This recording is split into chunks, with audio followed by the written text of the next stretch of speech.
예, 함께 말씀 합독하도록 하겠습니다. 창세기 37장 14절에서 28절까지 말씀입니다. 저희 교회는 세번역 성경을 쓰거든요. 개역개정 말고 세번역을 써서 쓰는 게 우리 새가족들 위해서 개역개정 이해를 잘 힘들고 잘 안 읽힌 데서 저희들이 세번역으로 이렇게 바꿨습니다. 그래서 저희 비치되어 있는 성경 보시고 함께 합독하도록 하겠습니다. 일어나셔서 함께 말씀 합독하도록 하겠습니다. 자리에서 잠시 일어나셔서 창세기 37장 14절에서 28절 성경 없으신 분들은 앞에 화면 보시면 되겠습니다. 창세기 37장 14절에서 28절까지 말씀 함께 합독하도록 하겠습니다. 시작. 이스라엘이 요셉에게 말하였다. 너의 형들이 잘 있는지 양들도 잘 있는지를 가서 살펴보고 나에게 와서 소식을 전해다오. 그의 아버지는 헤브론 골짜기에서 그를 떠나 보냈다. 요셉이 세겜에 도착하였다. 어떤 사람이 보니 요셉이 들에서 헤매고 있었다. 그가 요셉에게 물었다. 누구를 찾느냐? 요셉이 대답하였다. 형들을 찾습니다. 우리 형들이 어디에서 양을 치고 있는지 나에게 일러주시겠습니까? 그 사람이 대답하였다. 너의 형들은 여기에서 떠났다. 도단으로 가자고 하는 말을 내가 들었다. 그래서 요셉은 형들을 뒤따라 가서 도단 근처에서 형들이 있는 곳을 알아냈다. 그런데 그의 형들은 멀리서 그를 알아보고서 그를 죽여버리려고 그가 그들에게 가까이 오기 전에 음모를 꾸몄다. 그들은 서로 마주 보면서 말하였다. 야, 저기 꿈꾸는 녀석이 온다. 자, 저 녀석을 죽여서 아무 구덩이에나 던져놓고 사나운 들짐승이 잡아먹었다고 하자. 그리고 그 녀석의 꿈이 어떻게 되나 보자. 르우벤이 이 말을 듣고서 그들의 손에서 요셉을 건져내려고 그들에게 이렇게 말하였다. 목숨만은 해치지 말자. 피는 흘리지 말자. 여기 들판에 있는 구덩이에 그 아이를 던져 넣기만 하고 그 아이에게 손을 대지는 말자. 르우벤은 요셉을 그들에게서 건져내서 아버지에게 되돌려 보낼 생각으로 이렇게 말한 것이다. 요셉이 형들에게로 오자 그들은 그의 옷, 곧 그가 입은 화려한 옷을 벗기고 그를 들여서 구덩이에 던졌다. 그 구덩이는 비어있고 그 안에는 물이 없었다. 그들이 앉아서 밥을 먹고 있는데 고개를 들고 보니 마침 이스마엘 상인 한떼가 길르앗으로부터 오는 것이 눈에 띄었다. 낙타에다 향품과 유향과 몰약을 싣고 이집트로 내려가는 길이었다. 유다가 형제들에게 말하였다. 우리가 동생을 죽이고 그 아이의 피를 담는다고 해서 우리가 얻는 것이 무엇이냐? 자, 우리는 그 아이에게 손을 대지는 말고 차라리 그 아이를 이스라엘 사람들에게 팔아 넘기자. 아무래도 그 아이는 우리의 형제요, 우리의 피부치이다. 형제들은 유다의 말을 따르기로 하였다. 그래서 미디안 상인들이 지나갈 때에 형제들이 요셉을 구덩이에서 꺼내어 이스마엘 사람들에게 은 20냥에 팔았다. 그들은 그를 이집트로 데리고 갔다.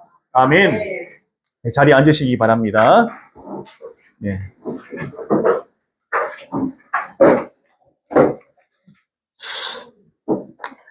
오늘 말씀을 준비하면서 참 고민이 많았어요. 이거 대체 어떻게 전하는 게 하나님 은혜가 끼치는 거, 제가 끼치는 건 아니지만은 어떻게 할까요? 하고 참 사실은 뭐라고 전하기 쉽지 않은 말씀이더라고요. 그래서 제가 올 하수 계속 고민했어요. 이거 어떡하지? 어떻게 전할까? 어떻게 전할까? 이렇게 고민을 계속 했습니다.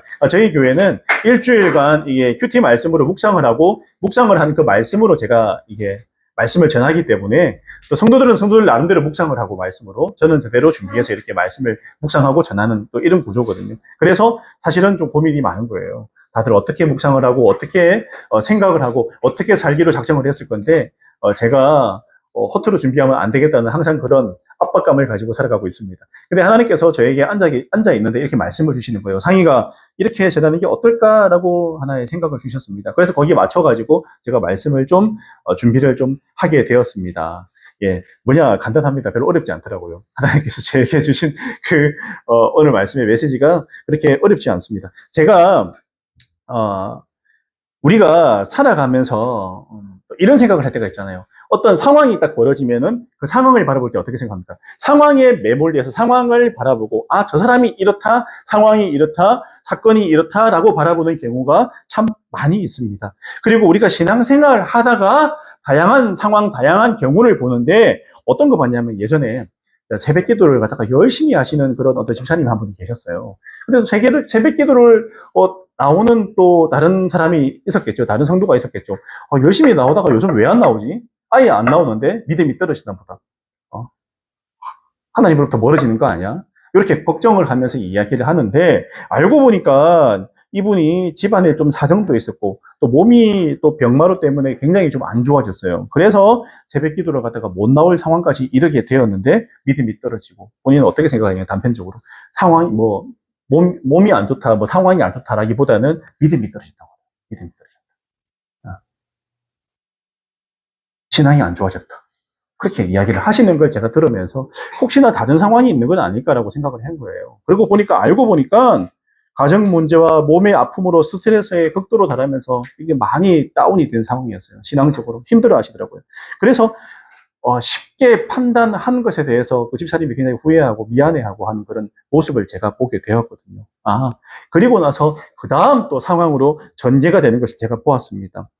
그러면서 우리는 이런 다양한 상황을 맞이할 때 하나님께 일단 기도하고 이 상황에 대해서 여쭤보고 하나님, 이런 상황이 일어나고 이런 일이 벌어지는 것에 대해서 하나님은 어떻게 나에게 말씀을 하시는가에 먼저 귀를 기울이는 게 나의 판단보다 앞서는 게 맞지 않을까라는 생각을 제가 하게 되었습니다. 제가 개척할 때도 사실은 가장 많이 들은 내용이 뭘까요? 제가 개척할 때.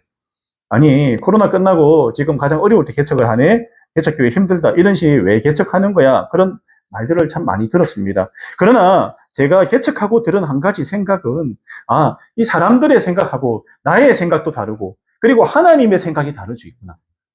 하나님의 생각이 다를 수 있구나. 그렇다고 한다면 내가 지금 벌어진 이 상황에 대해서 어디에다가 초점을 맞추는 게 맞을까? 하나님께 맞추자는 생각을 제가 하게 되었어요. 그래 하나님께서 여기에 개척을 하게 하시고 2년간 저희와 동고동락하시면서 함께 하시면서 부어주신 그 은혜를 생각하면은 그래 하나님의 계획이 있으셨구나. 그래서 우리 형제자매들 만나고 지금까지 이렇게 저희들이 잘 지내고 또 행복하게 지내고 있는 게 또 하나님 은혜고 하나님 뜻이구나 하는 생각이 들었습니다. 그래서 하나님이 여기까지 인도하셨다고 제가 믿기 때문에 다른 얘기들에 귀를 기울이지 말고 하나님께 초점을 맞추자 이런 생각을 제가 하게 되었어요. 제가 이 두 가지 이야기를 한 이유가 뭘까? 두 가지 한 이유가 뭘까요? 우리가 살면서 너무 내 생각, 또 내 상황, 내 계획, 내 거에 온통 매몰되어 있더라는 거예요. 특히 지금 대한민국의 여러 가지 사회적인 이런 상황들, 사람들의 말들, 이야기들, 정치적인 이야기들, 다양한 거 보면 온 전신은 내 거예요, 내 거. 내 생각, 내 계획, 내 거, 우리 거. 거기에 초점이 맞춰져 있지 하나님의 계획과 하나님의 생각에 대해서 이야기하는 사람이 그렇게 많지 않구나라는 것을 제가 발견하고 안타깝다 생각이 들었어요. 우리가 회복할 것은 뭐냐? 하나님이 어떤 계획을 가지고 어떤 생각을 하실지 나는 지금 알 수 없고 명확하게 알 수 없지만 그 하나님을 신뢰합니다. 그러면 나의 것은 잠시 내려놓겠습니다. 나의 생각들, 나의 계획을 조금 내려놓고 하나님께서 어떻게 일하시는가를 내가 한번 살펴보는 것이 가장 우선이고 한국에 있는 그리스도인들이 먼저 생각해야 될 부분이 아닐까라는 생각을 제가 하게 되더라고요. 그렇구나. 그게 중요하구나. 라는 생각을 제가 하게 되었습니다. 이것을 바탕으로 오늘 그 요셉의 이야기를 잠시 들어가 보도록 하겠습니다. 오늘 14절부터 이야기하고 있습니다. 뭐라고 하냐면 이스라엘이 요셉에게 말하였다. 여러분 24절에 중요한 게 뭐냐면요. 어느 순간부터 야곱이라는 이름이 이스라엘로 바뀌었어요. 이스라엘로. 왜 그랬을까요? 왜 그럴까? 야곱의 터닝 포인트는 이름이 이스라엘로 바뀐 야복강가에서 하나님과 씨름한 그때입니다. 하나님을 야복강가에서 강력하게 만나고 나서 야곱이 형 에서에게 나갈 때 홀로 나가잖아요. 원래는 맨 뒤에 숨어있던 사람이 가족들을 뒤로 하고 본인이 먼저 앞으로 걸어 나가서 형 에서를 담대하게 만나는 그거예요. 야복강가에서 하나님을 만나고 하나님을 경험하고 나니까 삶의 패러다임이 바뀌어요. 생각이 바뀝니다. 라이프 스타일이 바뀝니다. 내가 두려울 게 뭐가 있어 세상 가운데. 직장이 두려워, 상황이 두려워, 사람이 두려워. 여호와 하나님이 나와 함께 하는데 내가 여기 걸어가지 못할 이유가 뭐 있냐? 저 에서라는 형님이 내 인생의 가장 큰 장벽이었는데 나가자 하나님 함께 하시는데 별로 두려운 거 없다고 걸어 나간 거예요. 거기서 하나님께서 야곱에게 이스라엘이라는 이름을 주셨지 않습니까? 하나님과 대면하여 이겼다. 네가 나와 대면해서 네가 이겼다고 하나님께서 용기 100배한 이름을 그에게 주신 거예요. 그 이후로 민족의 조상 아브라함과 이삭과 야곱의 계보를 넘는 그 야곱, 특별히 하나님께서 허락하신 영광스러운 이름 이스라엘로 등록하게 되는 겁니다. 여러분, 그래서 여기 보면요, 그의 아버지가 14절에 보면 헤브론 골짜기에서 그를 떠나보냈다. 지금 이 이스라엘이 머물고 있는 장소가 어디냐면 헤브론 골짜기가 어디냐면요, 아브라함이 장사 지는 곳이에요. 그 아내인 사레를 막벨라굴에 장사 지낸 곳이 어디냐? 아내를 장사 지낸 곳이 헤브론 골짜기고, 아버지 이삭이 지냈던 곳도 헤브론 골짜기고, 야곱도 헤브론 골짜기, 헤브론 지역에서 지내는 거예요. 그러니까 이 족장 시대라고 하면 보통 아브라함과 이삭과 야곱을 이야기하는데 이 족장들의 무덤이 있는 곳이에요. 지금 이스라엘의 성지의 성지, 헤브론이에요. 그리고 나중에 다윗이 7년간 왕노릇 하는 곳이 헤브론이에요. 헤브론. 처음에. 유다의 헤브론 지역입니다. 그만큼 이스라엘에게는 상징적인 지역이 이 헤브론 지역인데 지금 이스라엘, 그러니까 야곱이 헤브론 골짜기에 있는 거는 하나님의 축복의 계보를 드디어 이어서 민족의 어떻게 보면은 믿음의 어르신, 조상으로 오늘 이스라엘이 드디어 서게 되었다는 그런 상징적인 의미를 가지고 있다고 보시면 됩니다. 그리고 그 다음 어떤 이야기들이 일어나고 있냐면 요셉을 불러서 이야기해요. 너 형들한테 가서 양떼들하고 어떻게 잘하고 있는가 한번 살펴보라고 요셉을 이렇게 보내는 겁니다. 그리고 헤브론 골짜기에서 세겜으로 보냅니다. 여러분, 거리가 얼마냐 하면 100km예요, 100km. 거리가요. 작은 거리인가요? 차가 있지도 않아요. 하다못해 오토바이도 없는 시대에 100km를 걸어서 가야 되는 거예요. 가야 되는 거예요. 그래서 요셉은 아버지에게 예, 다녀오겠습니다 하고 순종하고 그 100km를 걸어가는 거예요, 100km를. 형들 보러, 형들 만나러. 그러니까 여러분, 오늘 15절에 보면 요셉이 들에서 헤매고 있다. 원문을 보면요, 단순히 헤매는 게 아니고 기진맥진해서 기절할 것 같다, 이런 의미예요. 형들을 못 찾았잖아요. 아버지 명을 받고 걸어가는데 형들은 안 보이고 죽을 것 같은 거예요. 너무 지치고 육신이 힘들고 지치고 힘든 거예요. 그럴 때 거기 있는 사람에게 물어보는 거죠. 형들이 어디 있습니까? 내가 그 사람이 대답합니다. 너의 형들은 여기에서 떠났고 도단으로 갔다고 한다 얘기합니다. 그만큼 사실은 지금 이 100km나 떨어진 지역에 야곱, 이스라엘의 이름이 널리 알려져 있다는 거예요. 형들에 대해서 물어보니까 대번에 아는 거예요. 아, 그 이스라엘 야곱의 아들들 여기서 도단으로 갔어라고 할 정도로 그 정도로 세력을 형성하고 있었고 그 집안이 위세가 대단했다고 볼 수가 있는 거예요. 100km 떨어진 지역에서 다 아는 집안, 모두가 아는 집안인 거예요. 네, 야곱이. 그만큼 하나님께서 이 야곱을 축복하시고 복을 주셔서 양떼든 소떼든 엄청나게 잘 되는 부유한 집안이 되었다고 우리가 생각할 수가 있습니다. 그리고 그가 드디어 형들을 발견했는데 그 형들이 어떻게 하냐? 음모를 꾸며가지고 요셉을 죽이려고 하는 그런 장면이 나오잖아요. 드디어 아버지도 안 계시고 이 멀리 온 그 동생 때마침 뭘 입고 있냐? 채색 옷을 입고 있습니다. 제가 안타까운 게 뭐냐면 이렇게 100km나 떨어지는데 갈 때 지금 여러분 어떻게 하겠어요? 저 같으면 추리닝 입고 이게 러닝화 신고 반팔 입고 뭐 그냥 편안하게 입고 그래 갈 건데 여기서도 채색 옷을 입고 간 거예요. 아버지가 그 비단 옷 채색 옷 있잖아요. 형들이 가장 저주하고 싫어하고 아버지가 나하고 저 요셉을 갖다가 편애하는 그 상징적인 거 너무 보기 싫었던 하필이면 그 옷을 입고 간 거예요. 그러니까 멀리서도 알아보죠. 저거 요셉이다. 채색 옷 입고 걸어오는 거죠. 멀리 있는 요셉을 바라보고 저 요셉이네. 알아보는 거예요. 여러분, 눈치가 없습니다. 눈치가 일단 없어요. 나이도 어리고 눈치도 없고 여러분, 형들이 싫어하는 행동만 다 하고 있는 거예요. 여러분, 다 하고 있습니다. 그러면서 뭐라고 합니까? 야, 저기 꿈꾸는 녀석이 온다. 놀리는 거예요. 꿈꾸는 엉터리 같은 꿈이다. 가짜 꿈이다. 지가 좋아하는 꿈이다. 지만 잘 되는 꿈이다. 이기적인 꿈이다. 이렇게 요셉을 생각하고 있습니다. 그리고 저 녀석을 죽여서 아무 구덩이에나 던져 넣자는데 당시의 구덩이가 어떻게 생겼냐면 항아리처럼 생겼어요. 이렇게. 우리는 구덩이 하면 그냥 판 구덩이인데 이스라엘의 구덩이는 물을 채워 넣어야 돼요. 비가 잘 안 오기 때문에 비가 오면 물을 채워 넣는 이 입구는 좁아요. 들어가면 이렇게 넓어지는 이 구조거든요. 그 사람이 빠지면 나올 수 있겠습니까? 없습니까? 못 나와요. 절대로 못 빠져나옵니다. 이렇게 돼 있기 때문에 빠져나올 길이 없어요. 누가 건져주지 않으면 절대로 못 나오는 그런 구덩이 구조를 가지고 있거든요. 거기에 던져 넣었다는 것은 거기서 살든지 죽든지 네가 알아서 해라. 요셉의 인생을 포기해버리는 거예요. 포기해버린다는 거예요. 그래서 음모를 꾸몄다고 이야기합니다. 여러분, 그러나 르우벤이 맏형이고 레아의 첫째 아들입니다. 르우벤이 뭐라고 하냐? 목숨만은 해치지 말자. 제가 볼 때 말째 아들이 뭡니까? 아버지 걱정하죠. 아버지. 이 아들이 죽으면 우리 아버지가 너무 걱정할 건데 몰래 나중에 건져내가지고 아버지한테 돌려보내려고 해요. 이 큰형이. 그래도 큰형은 큰형이에요. 죽이자고 했지만 아버지를 생각합니다. 아버지가 너무 힘들어하고 요셉을 저렇게 좋아하는데 어떡하지? 살려줘야지.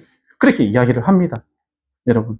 그렇게 하면서 그래도 여러 가지 다양한 형제들끼리 요셉을 두고 이야기가 설왕설래가 이어져요. 저걸 죽일지 말지 살릴지 어떻게 할지 죽이자, 들짐승이 물어가게 하자. 다양한 얘기가 나오는데 뒷부분에 이 23절에 보면 그가 입은 화려한 옷을 벗겼다고 나옵니다. 사실 이게 신학적으로 보면 조금 이런 의미를 가지고 있어요. 요셉이 이제까지는 아버지 이스라엘의 사랑을 받고 집안의 귀염둥이, 사랑둥이로 이렇게 자라왔는데 아버지가 입혀준 그 채색 옷을 갖다가 벗겨버렸다는 것은 이제는 다른 인생을 살아가는 제 인생의 제2막으로 간다는 의미를 가지고 있어요. 하나님께서 예비하신 그 다음 단계, 지금 요셉이 이제 당하는 단계로 가게 되었다는 상징적인 의미를 가지고 있습니다. 이 채색 옷을 벗겼다는 게 단순히 벗긴 게 아니라 채색 옷을 입지 못하는 상황에 이제 걸어가게 되었다는 것을 의미하고 있다는 거예요. 그리고 나서 뒤에 중요한 게 나오는데 26절에 유다가 형제들에게 이야기합니다. 우리가 동생을 죽이고 그 아이의 피를 덮는다고 해서 우리가 얻는 것이 무엇이냐라고 이야기하고 있습니다. 여러분, 유다는 리더십이 있는 사람이었고요. 그리고 나름 긍휼함이 있는 사람이었어요. 긍휼함이 있고 불쌍히 여기는 마음이 있는 그런 사람이었습니다. 그리고 하니까 뒤에 뭐다냐 27절에 자 우리가 그 아이에게 손대지 말자. 전부 다 자기 죽이려고 했는데 차라리 그냥 팔아 넘기지 죽이지는 말자. 그 아이의 피를 보지는 말자. 그래도 우리의 형제 아니냐, 우리 형제 아니냐, 우리의 피 붙이고 우리 형제인데 우리가 죽여서 얻을 게 뭐냐라고 형제들에게 바른 말을 하니까 형제들이 듣고 보니까 그 말이 맞거든요. 그래서 그냥 죽이지 않고 팔아 넘기게 된다는 거죠. 여러분, 사람들의 마음을 이렇게 움직이고 사람들의 마음이 죽이려고 하는 마음에서 살리는 마음으로 차라리 팔아버리자는 마음으로 이렇게 흘러가게끔 하는 유다가 결국에는 어떻습니까? 하나님의 축복을 얻어요. 이런 긍휼의 마음, 사랑의 마음. 그래서 유다 지파의 첫 번째가 되고 나중에 유다 지파를 통해서 누가 옵니까? 다윗이 오고 예수님이 온다는 거죠. 이 명문 집안을 얻게 되는 그런 행동들, 선택을 하게 되더라는 거예요. 선택을 하게 되더라는 거예요. 그리고 결국 미디안 상인들이 지나갈 때 요셉을 구덩이에서 빼내서 이 사람들에게 은 20냥에 팔아버리고 그들은 그를 이집트로 데리고 갔다라고 하면서 28절이 끝이 납니다. 여러분, 제가 아까 말했지만 채색 옷을 벗기고 나서 어떻게 됩니까? 그 다음 인생으로 넘어가는, 인생의 제2막으로 넘어가는 장면이 나오는데 상징적인 장면, 그 다음 결과가 28절에 이집트로 갔다고 이야기합니다. 여러분, 사실은 여기까지 생각해 보십시다. 우리는 성경을 읽었기 때문에 그 다음 이야기를 아세요, 모르세요? 네. 우리 주연교회 오시는 성도님들 그 다음 알잖아요. 너무 잘 알잖아요. 물론 아직까지 뒤에 안 읽어서 모르는 우리 사람도 있지만 뭐냐면요. 여기까지만 우리가 모른다고 생각하고 여기까지 보세요. 모른다고 생각하고 여기까지만 딱 잘라서 오늘 말씀을 여러분들이 생각하면 어떤 생각입니까? 참 보시다 잘 됐다, 나쁜 놈. 맨날 앞에까지 맨날 형들 벌리고 힘들게 하더니 잘 됐다, 이 나쁜 놈. 결국에는 구덩이에 빠져가지고 끌려갔네. 아니, 뭐야, 권선징악이야. 막내 아들이, 진짜, 못 쓰겠다. 경상도 말로. 그런 얘기들이 오고 갈 수 있잖아요. 단편을 보면 그렇다. 우리가 상황을 보면요. 우리 인생의 상황 가운데서 지금 내가 힘들고 어렵고 무너진 상황 가운데 있다 치더라도요. 이게 다가 아니라니까요. 우리는 그런데 일생을 살아가면서 단편, 단막을 자꾸 보고 판단하고 내 마음대로 생각하고 내가 주인 되어서 결정을 내리려고 하는 경우가 많더라는 거예요. 여러분, 그렇지 않습니까? 제가 아까 얘기했지만 개척교회 안 돼, 망해, 이런 얘기 많이 들었거든요. 망합니까? 안 망했어요. 안 망이고 지금 잘 지내고 있고 행복하게 잘 지내고 있습니다. 복음도 전하고 우리 또 영혼구원 위해 달려가고 있고 행복하게 잘 지내고 있습니다. 오늘 김장도 같이 하고 재밌게 잘 지내거든요. 여러분, 몰라요. 함부로 이야기하고 함부로 내가 판단할 문제는 아니라는 생각이에요. 그리고 중요한 거는요. 사실은 이 야곱이 이스라엘이 되었지만 이 편애의 문제는 좀 가지고 있었어요. 그리고 형제지간들을 생각하면, 우애를 생각한다면, 그래도 요셉이 내가 죽고 나면 형들의 보호를 받아야 되고 형들의 인도함을 받아야 된다면 사실은 그렇게 해서는 안 됐어요. 사실은요. 어떤 상황에서든 너 형들한테 그렇게 하면 안 돼. 그렇게 교육적인 부분이라도 해서 요셉이 형들과 관계를 잘 맺을 수 있도록 인도해 주는 게 어떻게 보면 아버지의 역할일 수도 있음에도 불구하고 요셉이 야곱이 편애를 했잖아요. 채색 옷 혼자 입히고 이런 식으로. 그 사실은 얼마나 서운하겠어요. 그것도 선택이에요. 선택. 야곱의 선택이었고요. 오늘도 보면 어떻습니까? 요셉도 사실은 채색 옷을 혼자 입고 있고 형들은 아무도 안 입고 있는데 미안하잖아요. 아버지 이건 아닌 것 같아요. 아버지 저 혼자 이거 입고 있으니까 제가 부끄럽고요. 아니면 형들 다 하나씩 다 주세요. 저 혼자 이거 입고 있으니까 부끄럽잖아요. 내가 이거 안 입을래요. 그냥 트레이닝복 그 나이키 입을래요. 그냥 아버지 됐어요. 이런 거 뭐 루이비통 이런 거 필요 없습니다. 아버지 이런 거 다 필요 없었고 저는 그 나이키 입을래요. 나이키를 비하하는 게 아니고요. 그냥 다들 편안하게 입으니까. 아니면 형들에게 다 사주시든가. 저는 형들하고 똑같이 입을래요. 이렇게 하셔도 되잖아요. 선택이에요. 선택. 우리가 인간적인 우리의 선택에 의해서 상황은 그렇게 만들어지지만 오늘도 사실은 요셉의 선택이었고 야곱의 선택이었고 형들의 선택이에요. 형들이 동생을 팔아넘기자 했지만 정말 중요한 거는 우리가 하는 선택 위에 하나님의 역사하심이 일어나는 거죠. 우리가 이렇게 선택하든 저렇게 선택하든 우리가 실수를 하고 잘못을 하더라도 하나님은 그런 우리를 통해서 일하신다는 거잖아요. 오늘 요셉이 이렇게 되고 이런 문제가 생긴 게 하나님이 의도하신 거예요? 저는 아니라 생각해요. 요셉과 야곱과 형제들의 선택이에요. 인생은 선택이잖아요. 무슨 선택을 한 겁니까? 편애도 있었고요. 동생들에 대한 원망도 있었고요. 싫어하는 마음이 가득하고 악독이 가득한 그런 상황 가운데 그들은 그들의 선택을 한 거예요. 동생을 살릴 수도 있었지만은 결국에는 팔아넘기는 것도 그들의 선택입니다. 가룟 유다가 결국에는 예수님의 그런 구원하심에 자기가 회개하고 예수님께 갈 수 있는 것도 본인의 선택이에요. 결국에는 은삼집에 팔아넘기고 결국에는 지옥에 떨어져 버리지 않습니다. 그것도 본인의 선택이에요. 인생은요. 그런데 하나님의 인도하심을 받는 우리는 하나님께서 인도하시는 그것을 우리의 선택 가운데서도 경험하게 되더라는 거죠. 그래서 왜냐하면 오늘 이후에 어떻습니까? 사실은 이 요셉의 상황이 다시 더 나빠져요. 보디발 집에 가서 가정 총무가 되지만 결국에는 도망치는 상황이 되어버리고 결국에는 잡혀가지고 지하 감옥에 들어가고 거기서 그 지하 감옥은 제가 보니까 들어가면 빛을 볼 수 없대요. 다시는 나올 수 없는 감옥이에요. 그 당시 그 노예는 지하에 들어가면 나올 수 없다고 합니다. 그런데 사실은 여러분 보세요. 상황을 보면 더 힘들어지고 더 고달파지고 사실은 희망 하나 없는 상황이지만은 그는 나를 여기까지 인도하신 그 하나님을 신뢰하고 믿지 않습니까? 그 야곱이 사실은요, 요셉이 지금 형들하고 있는 이 상황, 철딱선이 없었던 이 상황에 그 다음에 인생이 좀 더 힘들어지고 어려워지니까 나를 여기서 도와주시고 인도하실 분은 하나님밖에 없다는 그 뼈저린 체험과 경험을 하게 되더라는 거예요. 여러분, 그래서 우리의 상황이 좀 힘들어지고 조금 어려워질 때 그럴 때 어떻게 해요? 하나님은 더 붙들라는 거예요. 더 붙들라. 시험 떨어지고 안 되고 힘들고 문제가 생길 때 거기에 더 매몰되지 말라는 거예요. 오히려 더 붙들라는 거예요. 감옥에 있어도 하나님을 붙들고 노예 생활을 해도 하나님을 붙들어 봐라. 왜? 하나님이 그런 요셉을 인도하고 계시고 그런 우리를 다 인도하고 계셔요. 우리 상황 가운데서. 그래서 결국에는 요셉의 상황이 노예도 되고 감옥에도 갇히고 어렵지만은 하나님은 또 떡 맡은 관원장, 술 맡은 관원장을 통해서 요셉을 나중에 건져내주는 것, 상상하지 못한 방법으로 자기는 전혀 몰랐던 방법으로 요셉을 끄집어내서 결국 총리까지 세우는 그 결과를 맞아요. 그러니까 하나님께서 그 다음 단계를 갖다가 우리의 인생을 이끌어 주시는데 우리가 지금 이 상황 가운데, 지금 우리의 삶 가운데 불만을 가질 필요도 없고요.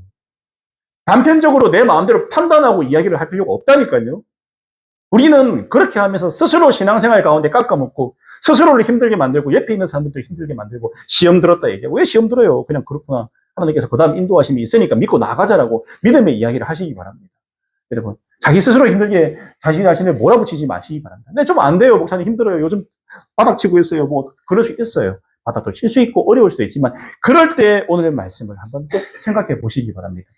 기대를 하세요. 오히려 그 다음 하나님께서 어떻게 인도하실지. 지금 나의 상황은 그렇지만 저는 하나님을 신뢰하고 나아갑니다. 그 다음 나를 어떻게 인도하실지 저는 기대가 되고요. 그래도 그거 믿고 제가 나아갑니다. 저를 신뢰할 수가 없어요. 저는 시시각각 성격이 변하고 왔다 갔다 하면서 누가 미웠다가 좋았다가 난리 부르신데 내 가지고는 안 됩니다. 저는 안 됩니다. 하나님이 하시면 됩니다. 하나님께서 책임지실 건데 그거 제가 한번 걸어보겠습니다. 지금까지 저를 인도하신 것도 생각해보니까 하나님께서 여기까지 인도해 주셨는데 그 다음도 인도하실 거 아닙니까? 그러니까 그 하나님 믿겠습니다라는 그 믿음이 우리 안에 중심에 있을 때 지금 상황, 이 모든 것을 해석하는 눈이 달라진다. 상황이 달라져요. 달라집니다. 다음을 기대할 수 있는 거예요. 하나님은 결코 포기하지 않으시잖아요. 하나님이 포기한 사람이 있나요? 없어요. 내가 성경 찾아보니까 야곱도 마찬가지입니다. 그가 라반의 집으로 도망가고 지금의 이스라엘이 되기까지 그의 과정을 보면요. 그 다음 단계를 누가 책임져요? 하나님이 책임지셔서 여기까지 왔잖아요. 예? 인생의 가장 큰 장벽이었던 에서하고도 화해하게 만들어 주셨잖아요. 그는 형 손에 죽을 줄 알았는데 안 죽었어요. 안 죽었어요. 살리시는 하나님, 높여주시는 하나님, 믿음을 세워주시는 하나님이라고 믿으시기 바랍니다. 여러분 인생에 많은 문제 있잖아요. 어려움 있지 않습니까? 저라고 뭐 없겠습니까? 저도 있어요. 걱정도 있고. 그래도 개척 2년을 해보니까 걱정할 건 없구나. 하나님 알아서 하시는구나. 그거는 제가 확실하게 알겠어요. 2년 하면서. 하나님 알아서 하시는구나. 힘들고 어려움도 고난도 있지만 그래도 거기에 매몰되지는 않습니다. 그게 하나님 주시는 믿음이고 우리를 살아가게 하는 힘이라고 믿습니다. 그래서 제가 이야기해요. 누가 저한테 안 힘들어, 괜찮아. 수시로 전화가 많이 와요. 저한테 살아있냐고, 괜찮냐고. 아, 괜찮다고. 나 너무 기쁘고 행복하다. 너무 좋다. 그래 이야기해요. 제가 진짜 그러네요. 나 너무 좋아. 그래 이야기를 하거든요. 하나님께서 함께 하시는 걸 너무 많이 경험하고 있다. 너무 많이 경험하고 있다. 그때 하나님의 도움의 손길도 경험하고, 우리 형제 자매들 보면서 흘러 넘치는 기쁨도 경험하고, 이전에 몰랐던 것도 많이 알려주시고 있고, 당이가 너의 힘으로 하는 거 아니야. 내가 하는 거야. 라는 것을 너무 많이 보여주고 계시고. 그래서 내가 너무 요즘 기쁘다. 내가 살아나는 것 같다. 그런 이야기를 해요. 개척하고 내가 더 살아나는 것 같다고 이야기를 해요. 감사하다. 우리 하나님 그런 분이십니다. 저에게 그렇게 느끼게 했다면 여러분에게 똑같지 않겠습니까? 그런 게 있거든요. 통일한 은혜를 우리 모두에게 흘러내 주실 거라고 믿습니다. 그래서 이런 믿음으로 한 주간 힘차게 살아가시기 바랍니다. 하나님 기대하시기 바랍니다. 요셉을 국무총리로 세워주신 그 하나님께서 우리가 우리가 다 국무총리 되라 이게 아니고요.